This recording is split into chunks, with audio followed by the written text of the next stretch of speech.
आपल्या सर्वांचे या ठिकाणी या शोरूमच्या उद्घाटनाच्या निमित्ताने सुरेश परिवार आणि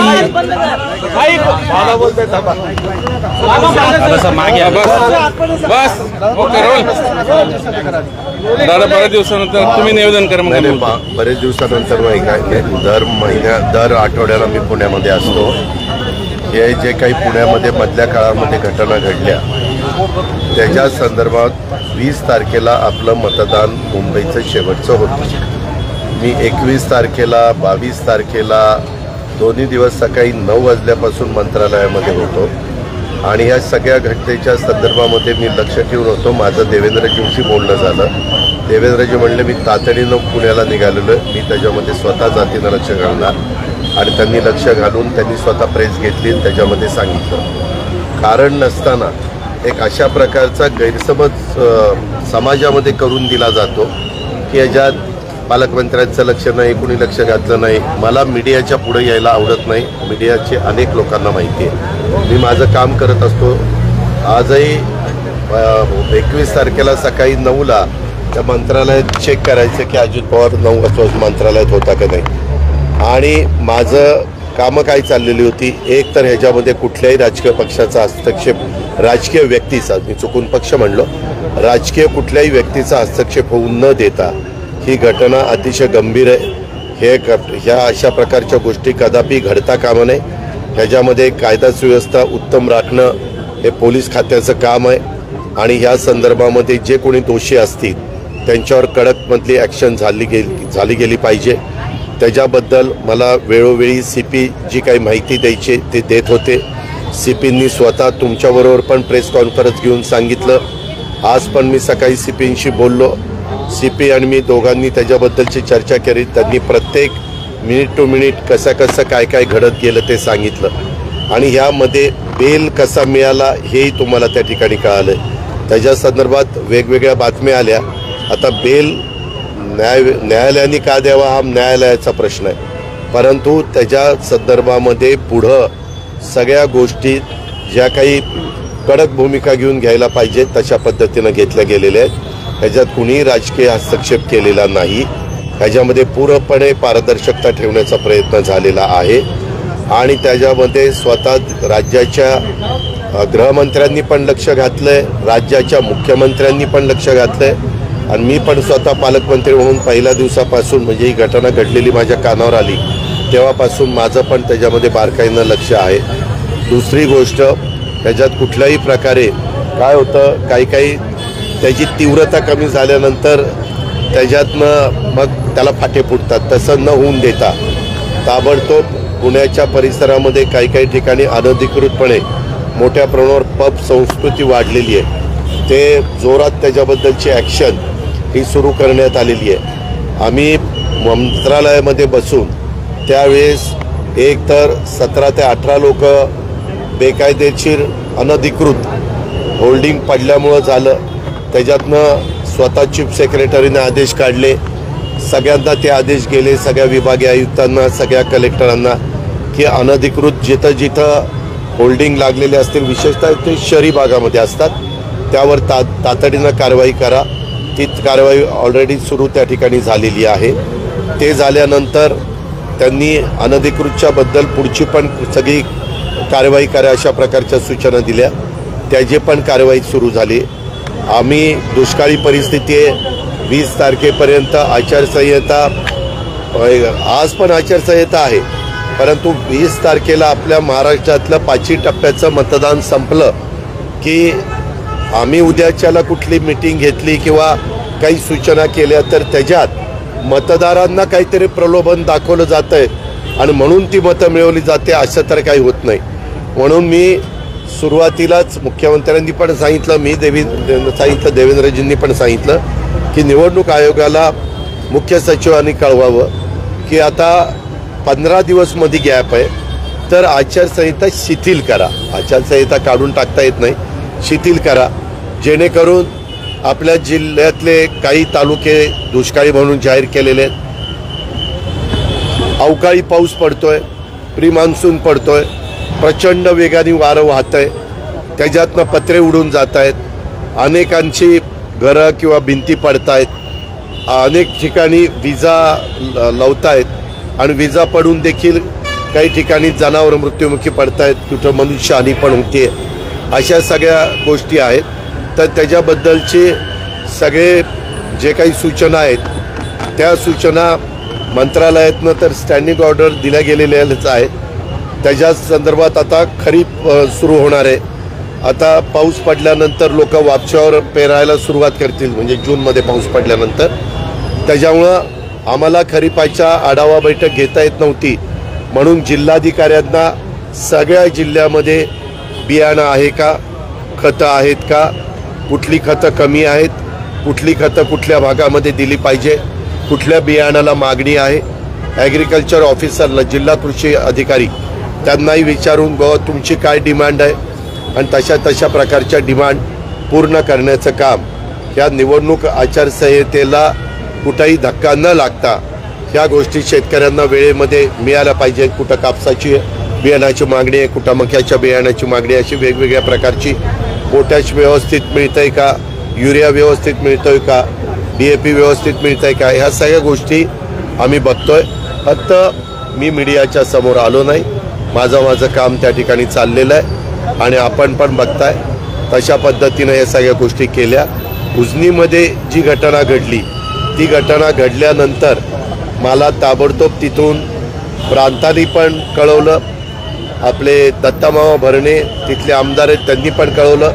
दत्तामामा रात्री उशिरापर्यंत मोटरबाईकवर तिथं त्या ठिकाणी फिरत होते, परंतु समुद्रात जशा लाटा येतात तशा उजनीमध्ये त्या हवेमुळं किंवा जोरात वारा वाहत होता त्यामुळं लाटा निर्माण झाल्या आणि जे घडू नये ते घडलं. आणि एका फॅमिलीतले 4 जण आणि दुसरे एक चेअरमन होते माजी, त्यांचा एक मुलगा, असे 5-6 जण त्याच्यामध्ये मृत्युमुखी पडले. एक जण पोहत बाहेर निघाला. आपण लगेच NDRFचे जवान टीम पाठवली आणि त्यांना सगळे पाहणी करायला लावली, परंतु ते काही लवकर सापडलं नाही. परंतु आता सगळ्या डेड बॉडीज मिळालेले आहेत. त्याबद्दल देखील जे पुढची ह्या घटनेची गंभीरपणे नोंद घ्यायला पाहिजे ती नोंद मुख्यमंत्र्यांनी सरकारने घेतलेली आहे. त्याचबरोबर आपल्या प्रवरेचं नदी आहे तिथं आपला एक तालुका आहे अकोले, त्या अकोले तालुक्यामध्ये पण एक घटना घडली. तिथं तर कहर असा झाला, 2 मुलं पोहत असताना अडचणीत आली. NDRF आपण बोलवतो ती टीम आली आणि त्यांचीच बोट उडाली. आणि खरं तर ते इतके पट्टीचे पोहणारे असतात आणि त्याच्या संदर्भात त्यांच्याकडं बाकीचे सगळे लाईफ जॅकेट वगैरे सगळे असतं. तिथं SDRFची टीम आपण पाठवली. त्या सगळ्या नेहमी असं काही झालं तर ताबडतोब आपण त्या टीमला निमंत्रित करतो आणि तिथं पाठवतो. तिथं पण ही दुर्दैवी घटना घडली. वास्तविक ह्याला राजकीय दृष्टिकोनातून बघितलं जाऊ नये. अशा प्रकारच्या घटना घडल्यानंतर ह्याचं राजकारण न करता ह्याची पुनरावृत्ती होणार नाही म्हणून जी काळजी घ्यायला पाहिजे ती काळजी सरकारने पण घेतली पाहिजे. ज्या ज्या विभागाची जबाबदारी असते त्या विभागांनी पण घेतली पाहिजे. आणि इतर पण सामाजिक संस्थांचं काय मत आहे.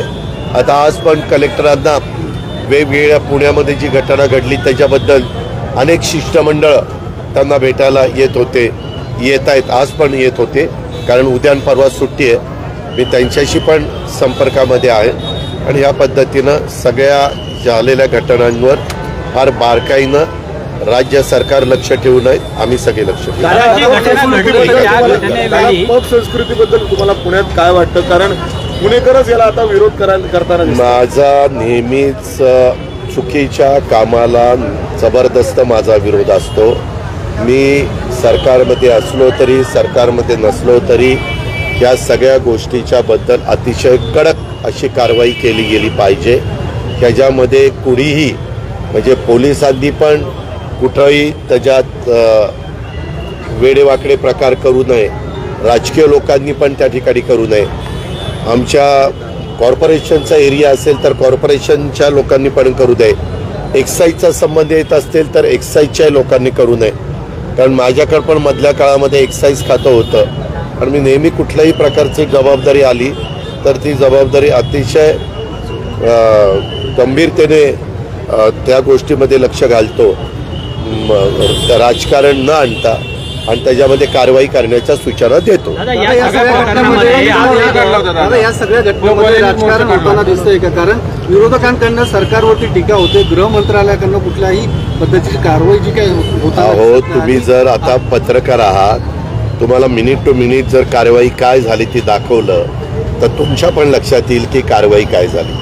माझ्याकडे आत्ता ती नोट आहे, फक्त आता मला ती सगळ्यांच्या पुढं हे करायची नाही, परंतु तुम्हाला मी दाखवायला तयार आहे. घटना काहीतरी रात्री 2:30ला घडलेली आहे त्याच्यात जे काही आहे. त्याच्यानंतर ती घटना घडल्यानंतर त्याच्यातनं त्या गाडीनं 2 जणांना उडवलेलं आणि खलास केलेलं आहे हे लगेच कोणाला माहिती नव्हतं. त्यानंतर जसं जसं ही माहिती मिळाली त्यानंतर गुन्हा नोंदवण्यात आला. त्याच्यामध्ये 304 त्या सगळ्या गोष्टी त्याचा पार स्वतः लोकांनी म्हणजे काही लोकांनी चर्चा करून केला आहे. ती सगळी कलमं त्याच्यामध्ये घातली. बेल लगेच मिळायला नको होता, तो बेल मिळाला, परंतु त्याच्या संदर्भामध्ये पुन्हा सगळं जे वातावरण झालं ते बघितल्यानंतर तो बेल रद्द करण्यात आला. त्याला तो 18 वर्षाच्या आतला असल्यामुळं त्याला तिथं त्याच्यात नेलं. जे काही पुढची कारवाई होती ती केली. त्याच्या वडिलांच्यावर कारवाई केली.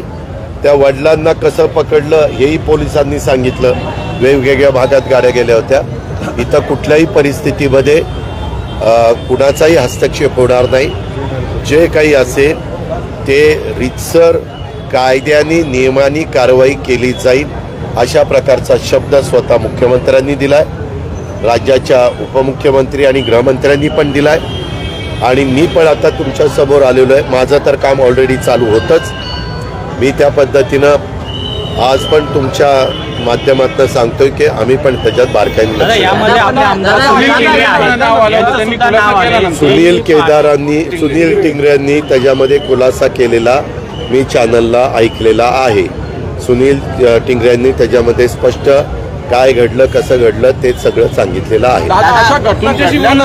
घडल्यानंतर यंत्रणाला राग येते. आता काय तर बार सील करायचे, आता काय तर महापालिका जाऊन अतिक्रमण काढणार, हे जे काय इतके दिवस सगळं त्या संदर्भामध्ये एकदा चौकशीच्या सूचना दिलेल्या आहेत.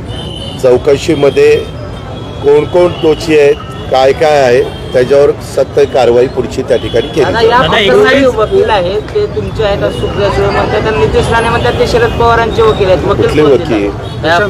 प्रशांत पाटील आरोपी. एक मिनिट मला सांगावं, आज देशामध्ये प्रख्यात वकील कोण आहे? दिल्लीमध्ये सांगा ना. साळवे साहेब आहेत, हरीश साळवे. एवढं तर तुला माहिती आहे. जर उद्याच्याला तू हरीश साळवेंना दिलं आणि नंतर ह्यांच्याकडे काही केस झाली, वकील काही तुझा तो हरीश साळवेचा म्हणजे तुझा वकील नाही झालेला. वकील कुणाची केस घेऊ शकतो. तुम्ही पण पत्रकार मित्रांनो मला हात जोडून विनंती करायची, हे वकील कोण देत नाही. आता ह्याच्या ओळखीचा वकील, हा तुझा आता तिकडं, हा तुझा तिकडं, ही सगळी बकवास आहे बाबांनो. ह्याच्यातनं कारण नसताना आपण ही सगळं जी चौकशी आहे ती तिसरीकडेच घेऊन चाललेलो आहे. वकील कोण दिला त्या वकिलाला जाऊन विचारा ना, तुला कुणी नेमला, तुला कुणी तिथं हे केस लढवायला दिली.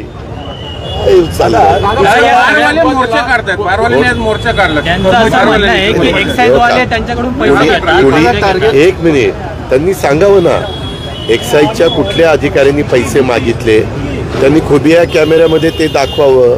किंवा काही अलीकडे तर इतकी सगळ्या तंत्रज्ञान पुढं गेलेलं आहे. सगळ्या गोष्टी फोन कुणी केला तर फोन पण आपण टेप करू शकतो.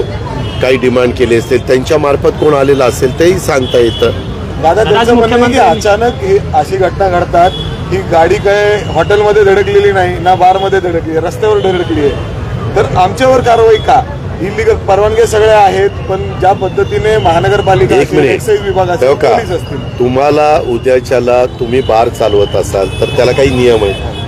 तो बार चालवत असताना 18 वर्षाच्या आतल्या मुलाला दारू द्यायची नाही हा तर नियम आहे. ते इथं दारू दिली गेलेली हे सिद्ध झालेलं आहे. कशाला आता मला पंचनामा करायला लावतो?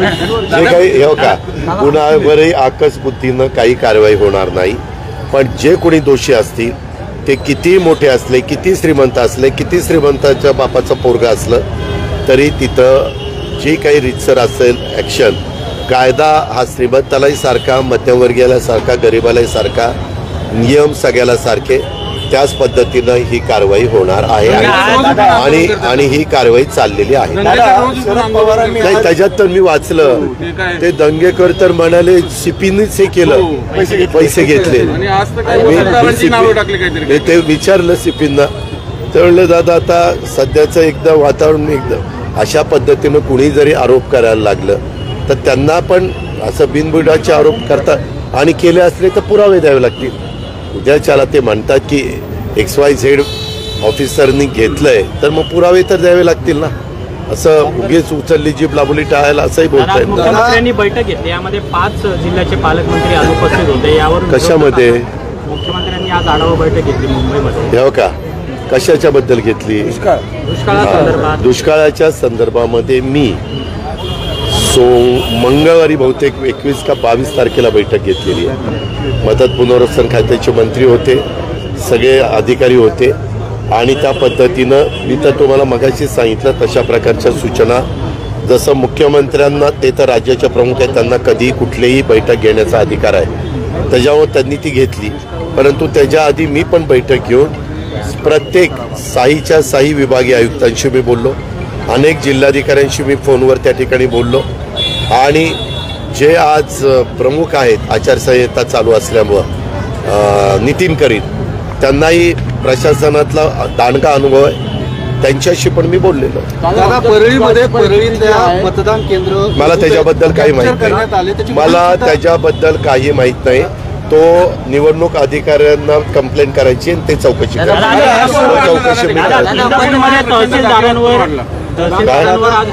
हा इंदापूरमध्ये हल्ला झाला. मला ती बातमी कळायला मी त्या अधिकाऱ्यांना सांगितलं, ताबडतोब SP-नाच सांगितलं की अजिबात हायगाई करू नका, ज्यांनी कोणी हल्ला केलाय त्यांना सक्त कारवाई करा अशा प्रकारे. आणि त्यांना विचारलं कोण होते हल्लेखोर, ते म्हणले की दादा बहुतेक जण वाळू धंद्यातलीच आहे. म्हणलं ही वाळू माफियाच गँग दिसते, घ्या त्यांच्यावर ऍक्शन. करण्याची मागणी तुम्ही केलेली आहे? मी नाही, सरकारने केलेली. अरे बाबा, सरकारकडनं निवडणूक आयोगाला कळवलेलं आहे. निवडणूक आयोग कालपर्यंत मी मंत्रालयात होतो, नाही काल सुट्टी होती, परवा दिवशीपर्यंत, तोपर्यंत काही उत्तर आलेलं नव्हतं. आज आलेलं असलं तर माहिती नाही, कारण आज सकाळपासून माझ्या ह्याच संदर्भातल्या बैठका चालू. बँका सिबिल स्कोर विचारतात शेतकऱ्यांना, तर कर्ज देत नाही, त्याबाबत माझ्या माहितीप्रमाणे पुणे जिल्हा मध्यवर्ती सहकारी बँक तसं ऐका ना विचारत नाही. महाराष्ट्राच्या बद्दल विचारत असतील तर मी सोमवारी गेल्यानंतर त्यामध्ये लक्ष घालून MSC बँकेला पण सूचना आम्ही देऊ, बँक ऑफ महाराष्ट्र ही आपली लीड बँक आहे त्यांनाही सूचना देऊ आणि त्याच्यामधनं शेतकऱ्यांना त्रास होणार नाही ही खबरदारी घेऊ. 5 टप्पे झालेले आहेत, मात्र इंडिया आघाडी आणि महाविकास आघाडीचा कॉन्फिडन्स निकालानंतर काय होऊ शकतो राज्यात? अरे मी काही ज्योतिष नाही बाळा, त्याच्या ऐका ना बाबा, 4 तारखेला मतपेट्या काही मशीन एकदा टोटल मारल्यावर आपल्याला कळेल. फार